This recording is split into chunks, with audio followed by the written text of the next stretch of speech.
नमस्कार, निशानेबाज में आप सभी का स्वागत है। मैं हूं आपके साथ सिमरन मिश्रा।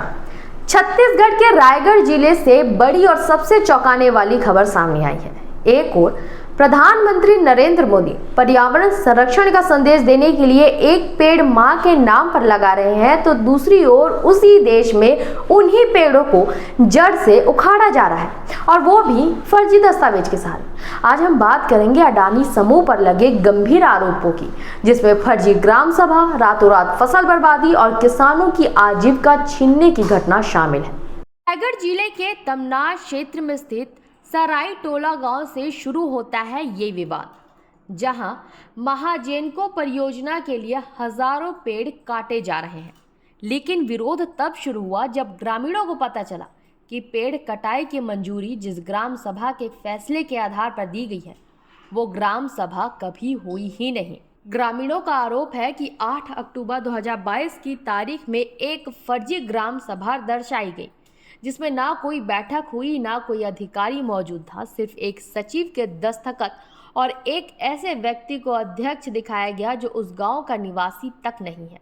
अब सवाल उठता है कि क्या प्रशासन ने जानबूझकर आंखें मूंद ली, या फिर क्या बड़े कॉरपोरेट घराने के दबाव में लोकतांत्रिक प्रक्रिया को ही कुचल दिया गया। इस फर्जीवाड़े के खिलाफ जब ग्रामीणों ने आवाज उठाई तो उन्हीं को गिरफ्तार कर लिया गया, न कि उन पर कार्रवाई हुई जिन्होंने फर्जी दस्तावेज पेश किए। बीएनएस की धारा 318(2) और 318(4) के तहत ये गंभीर अपराध है, जिसमें 3 से 7 साल तक की सजा का प्रावधान है। लेकिन प्रशासन की चुप्पी कई सवाल खड़े करती है। अब तस्वीर और भी ज़्यादा गंभीर हो जाती है जब हम चलते हैं रायगढ़ के ही उदयपुर थाना क्षेत्र के साल्ही गांव की ओर, जहां अडानी कंपनी ने आधी रात को किसानों की खड़ी फसल पर बुलडोजर चला दिया, बिना नोटिस, बिना पूर्व सूचना, और एक बार फिर फर्जी ग्राम सभा के नाम पर। रात करीब 12 बजे अडानी समूह के लोग पहुंचे, कई बुलडोजर खेतों में उतार दिए गए। सबसे अधिक नुकसान हुआ किसान आनंदराम कुसरो को, जिनकी पूरी फसल तबाह कर दी गई। उनके साथ बुधराम, भगवती राम, संत राम और पवन कुसरो जैसे कई किसान इस अन्याय के शिकार हुए। आनंद राम कहते हैं, हमसे बिना पूछे, बिना सूचना के आधी रात को हमारी आजीविका को रौंद दिया गया। यह अन्याय है। मैं सरकार से न्याय की मांग करता हूँ। गांव के युवा नेता और सामाजिक कार्यकर्ता राजा जयसिंह कुसरो ने अडानी समूह पर आरोप लगाते हुए कहा कि यह कार्रवाई डर में की गई है। कंपनी जानती है कि उन्होंने फर्जी ग्राम सभा के सहारे परसा कोल माइंस खा ली है। इस मामले में भाजपा की संलिप्तता भी नजर आ रही है। उन्होंने निष्पक्ष जांच की मांग की है और चेतावनी दी है कि अगर समय रहते कार्रवाई नहीं हुई तो बड़ा जन आंदोलन खड़ा किया जाएगा। ये विरोधाभास चौंकाता है कि एक ओर प्रधानमंत्री पेड़ लगाकर पर्यावरण संरक्षण का संदेश देते हैं, तो दूसरी ओर उन्हीं की सरकार के राज में हजारों पेड़ काटने की खुली छूट दी जा रही है। क्या यही है सरकार की पर्यावरण नीति? पेड़ लगाने के नाम पर करोड़ों का प्रचार और पेड़ काटने के नाम पर करोड़ों का मुनाफा। इस मुद्दे ने अब राजनीतिक रंग ले लिया है। कांग्रेस ने तमनार क्षेत्र में प्रदर्शन करने की चेतावनी दी थी। वहीं विधानसभा सत्र में भी यह मुद्दा जोर शोर से उठाया गया। ग्रामीणों का आक्रोश चरम पर है। एफआईआर की मांग की जा रही है और अडानी समूह और महाजेनको कंपनी के खिलाफ सख्त कार्रवाई की मांग भी तेज हो गई है। ग्राम पंचायत साली में मैं आनंदराम कुसरो, मेरा फसल अभी धान बोया था, इसमें रात का 11-12 बजे बुलडोजर कंपनी वाले यहाँ बुलडोजर चला है, एक फेंसी तार है, देख लीजिएगा। ये सब हम खेती कर रहे थे, किसी का नुकसान हम नहीं किए। हम अपना खेत नागा जोते हम बौक पार करके हम आसे चले गए, और उन्हीं लोग रात का 11-12 बजे इन्हें बुलडोजर चलाए हैं। ये बहुत दुखित की बात है। ये अन्याय कर रहे हैं। जब इनको डर नहीं था, सही काम कर रहे थे, राय के क्यों किया गया? मैं इसके लिए बहुत मैं निंदा करता हूँ। और जो ये अन्याय है, अन्याय के लिए जो अन्याय किया है उसके लिए कार्रवाई होना चाहिए। मैं ये चाहता हूँ। मैं सरकार के पास मैं पूछना चाहता हूँ कि जब फसल में जो इतना हम बहुत पार थे, इसमें बुलडोजर चला, हम किसी का नुकसान नहीं किया, हम पैसा नहीं लिया, हमारा खेती सुरक्षित, हम खेती किया।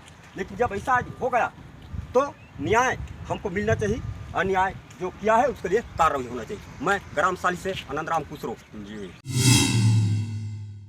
मेरा नाम राजा जयसिंह कुशरो है। मैं ग्राम पंचायत साली का निवासी हूँ। शुक्रवार देर रात हमारे ज़मीनों पर हमने फसल बोया था, जिसको अदानी कंपनी बिना नोटिस दिए, बिना सूचना दिए रात के अंधेरे में बुलडोजर चला दिया गया है, जिससे हमारा फसल पूरा तरह बर्बाद हो गया है। मैं इस कार्रवाई के समक्ष 2 सवाल पूछना चाहता हूँ। अंडर विच सेक्शन और सब sections of the coal bearing act 1957 और company act 2013 you have destroyed our land in midnight? Second question है, आपने ग्राम सभा से कब सहमति लिया है? I am member of Sali gram sabha. We have not given consent through gram sabha in terms of fake gram sabha. Complaint have been filed many times, but no action has been taken by the district administration. My question is, why doesn't Sarguja government administration investigate fake gram sabha? When did gram sabha take place related coal mines?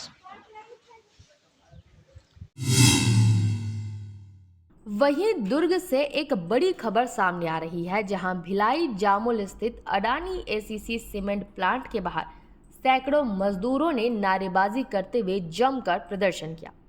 ACC Adani cement plant में पाली enterprises नाम की placement company है, जो कि ठेका श्रमिकों को ठेके पर रखकर उनसे प्लांट के अंदर काम करवाती है। लेकिन कंपनी ने पिछले कुछ महीनों से मजदूरों का पीएफ जमा नहीं किया है। तो वहीं इसके पहले भी जब मजदूरों की कंपनी से बातचीत हुई थी, तो प्लेसमेंट कंपनी ने अप्रैल में सभी के पीएफ जमा करने की बात कही थी। अब करीब 3 महीने बीत जाने के बाद भी जब उनका पीएफ जमा नहीं हुआ, तो मजदूरों ने अडानी एसीसी प्लांट के बाहर गेट पर जमकर अपना विरोध प्रदर्शन करते हुए ठेका कंपनी के खिलाफ नाराजगी प्रकट की। आपको बता दें कि इस प्रदर्शन में लगभग 300 से ज़्यादा मजदूर मौजूद थे। वहीं प्रदर्शन के बाद ठेका प्लेसमेंट कंपनी और सीमेंट प्लांट की मध्यस्थता में मजदूरों से चर्चा की गई है, जिसमें आने वाले समय में जल्द ठेका कंपनी मजदूरों के पीएफ को जमा करने की बात की, जिसके बाद फिलहाल कंपनी के हस्तक्षेप के बाद मजदूरों का प्रदर्शन समाप्त हो गया है।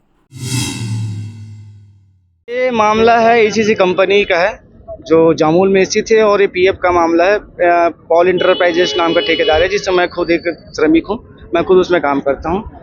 पिछले 8 से 9 महीने से मजदूरों को जो पेमेंट मिलता है कंपनी तो उसे दे देती है ठेकेदार को, पर ठेकेदार के द्वारा हमारे पेमेंटों को भेज देता है। पर पेमेंट से जो हमारा पीएफ का पैसा कटता है वो पीएफ ऑफिस रायपुर में जमा नहीं किया जा रहा था। काफ़ी दिनों से उनको बार बार बोला जा रहा था, तब कहे ठेकेदार के द्वारा कहा जाता था कि हम आपका पीएफ का पैसा जमा कर दिए हैं, कुछ दिन में अपडेट हो जाएगा तो बता दिया जाएगा। तो हम लोग बोले चलो ठीक है बोल के फिर कुछ दिन बाद बात करते थे, तो रायपुर का जो कंप्यूटर है जहाँ पीएफ ऑफिस में जो स्थित है, वो बोलता कि कंप्यूटर वहाँ का ख़राब है।